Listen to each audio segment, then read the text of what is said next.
Still paying hundreds of dollars for prescription glasses? Let's change that. At Zenni.com, our factory direct model means no middlemen or outrageous markups. Just the same quality frames and lens options as the other guys for 1/10 the price. Zenni offers prescription glasses starting at $6.95, as well as affordable sunglasses, blue blockers, and more. The best part? Try any frame, anywhere, with our 3D virtual try-on. Visit Zenni.com today and change the way you buy glasses forever. Still paying hundreds of dollars for prescription glasses? Let's change that.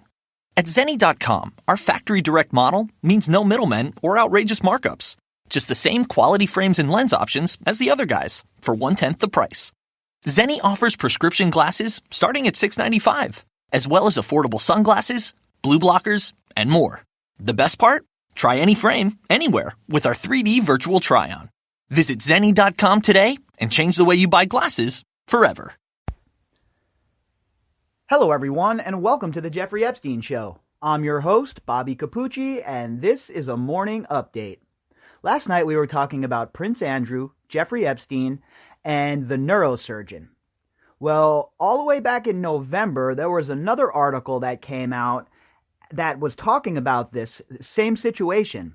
We covered this article and this story back in November, but in light of this new article coming out last night, I thought it would be prudent to revisit this. I thought it would be prudent to come on this morning and add a little bit more context, because we heard a little bit about who she was last night and the fact that, she was palling around with Prince Andrew, but we really didn't get too deep into the story, right? A scratch of the surface, just kind of a little peek behind the curtain. Well, this article is going to go a little bit deeper than that. This article actually has a witness who saw them together at Zorro Ranch. Now, if you remember, during my Zorro Ranch reports, I talked about how Prince Andrew was at Zorro Ranch, how people had confirmed it. And Prince Andrew, obviously, has never talked about that, or, he's not going to come out and say he was there or anything like that. But it's on record that he was there, and it's confirmed by multiple people. So we're going to go back and we're going to read this article, and we're going to add a little context to what we talked about last night. So this article is from The Sun, and the headline, Royal Visit. Prince Andrew was given young neurosurgeon by Jeffrey Epstein during Mexico Ranch visit, says former housekeeper. This article was written by Matt Coyle, and it was published on November 21st, 2019. An ex-employee at Epstein's sprawling ranch in New Mexico has made bombshell allegations that the under-fire Duke spent 3 days at the estate with the beautiful medic. And now we know who they were talking about. We know who the neurosurgeon was now after yesterday's article. The pieces fall into place. And like I've stated numerous times, it's important to add this stuff to the catalog. It's important to make sure that we add context whenever we can. That way the story is right there for all of us to see. That way we don't have to chase it down. That way we don't have to rely on other people putting the pieces together for us. We do that right here on the podcast every single day with these articles. Deirdre Stratton was a housekeeper at the Zorro Ranch when she claims Andrew visited alone in 2001 and says the young woman was paid by Epstein. So, again, what exactly was going on between the two? We heard from her last night saying that they were just friends and he called her nerdy and smarty pants and all sorts of other weird shit. But what's the real story with those two? What were they? How close were they really? And what does she know about Jeffrey Epstein's criminal enterprise? Again, these are all the kind of people that are in the outside of the atmosphere, the people that aren't wrapped up in the case, like the Core Four or Ghislaine or Jean-Luc Brunel, etc., etc. But there are so many people like this lady who are on the peripherals, and they don't get nowhere near the media talk that they should, because they hold answers. They hold answers to what went on here. They have the answers, and they need to be spoken to by the authorities. The fact that these people aren't wrapped up and caught up and slammed with RICO charges, it's mind-boggling to me. I know I talk about the RICO stuff so much on the podcast, but it's that important. It's so important that it has to be driven home on every single topic we talk about when it comes up, because these people, they're going to get away with this if we don't use every single trick in our arsenal at a federal level. Stratton alleges that during the visit, Andrew was kept company by an unnamed female doctor who she believes may have been on retainer from Epstein, and that it was her job to entertain his guests, but that she was only guessing. Well, we know that she was on retainer. We know that Jeffrey Epstein was paying her to be his science advisor, so we know that that's definitely factual. And that she was hired to entertain his guests, well, we don't know about any of that. I won't speculate on that. I don't know about other guests, but we definitely know for sure 100%, not only from this witness, but from the neurosurgeon herself, that her and Jeffrey Epstein had a relationship, and she knew Prince Andrew.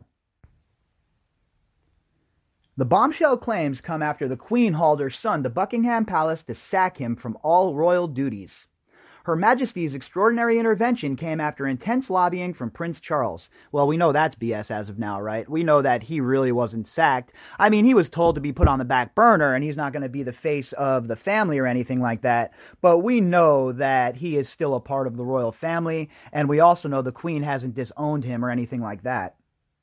The Duke of York under fire after claims he bedded a 17-year-old and for his friendship with billionaire U.S. pedophile Jeffrey Epstein, will conduct no royal or public duties and will step back from all patronages. He has also pledged to cooperate with authorities investigating Epstein, opening him up to serious criminal risk. Again, we know he's a liar. Prince Andrew is a pathological liar, an absolute scoundrel, and a poor excuse for a man. It was a drastic decision for the Queen because Prince Andrew is her favorite son, and he is unlikely to return to a frontline royal role. Despite Stratton's claims, there is no suggestion that Andrew knew she was possibly on Epstein's payroll. We know that's incorrect now. We know that is incorrect now because we talked to Melanie Wilson. Not us personally, but we heard from Melanie Wilson in the article last night, where she came out and she said, yeah, I was palling around with Andrew. He had a bunch of pet names for me, etc., etc. And they were introduced by Epstein. So you see, again,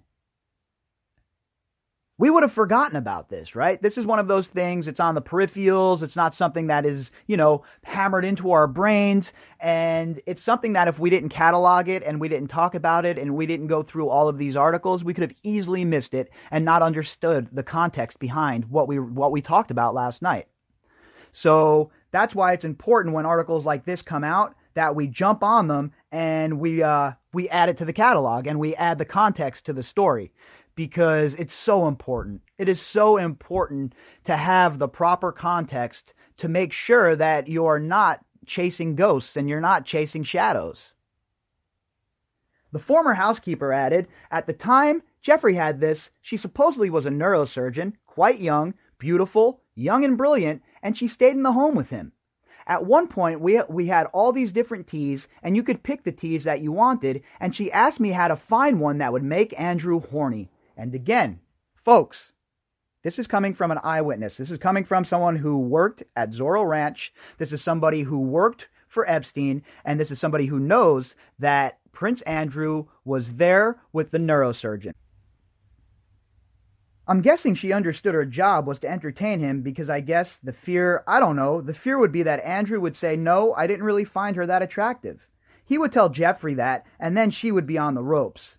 Well, I'm not too sure about that situation there. I don't know if Melanie Walker was one of the girls that was being trafficked per se, or if she was just introduced to Andrew. We haven't gotten that deep yet, right? And according to her, what we heard from her, she was, brought on as somebody that Jeffrey Epstein invested in.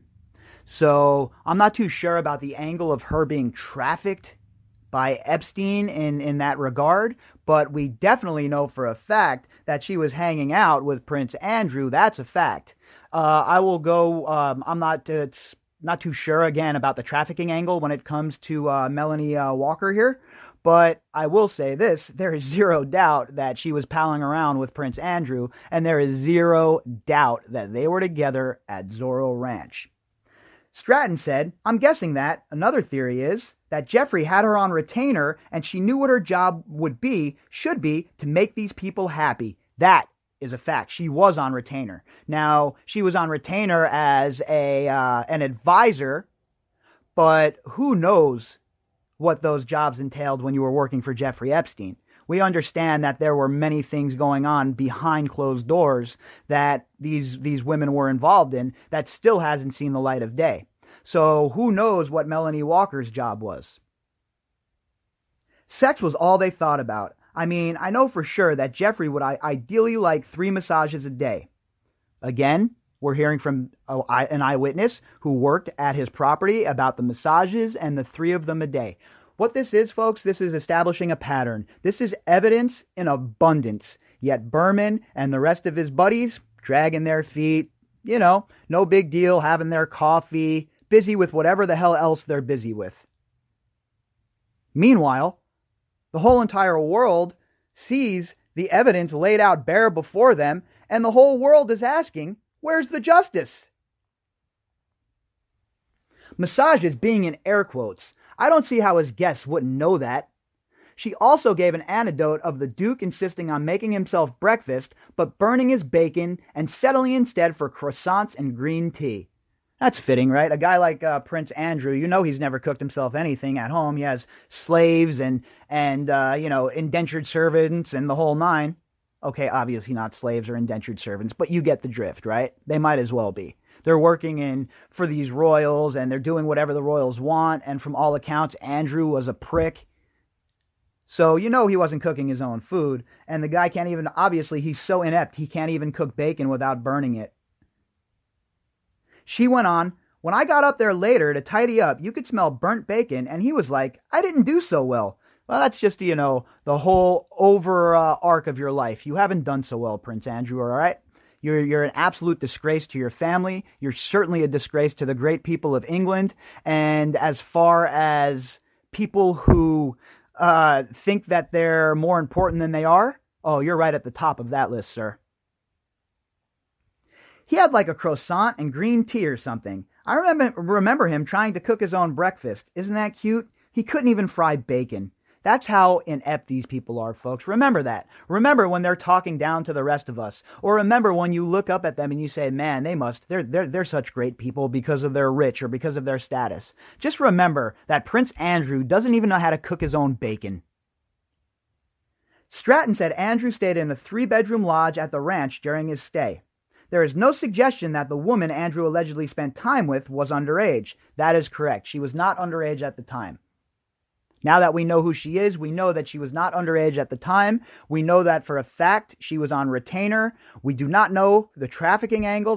I won't speculate there. I don't do that unless I have some evidence. And if I do that, I'll preface it with, hey, this is my opinion.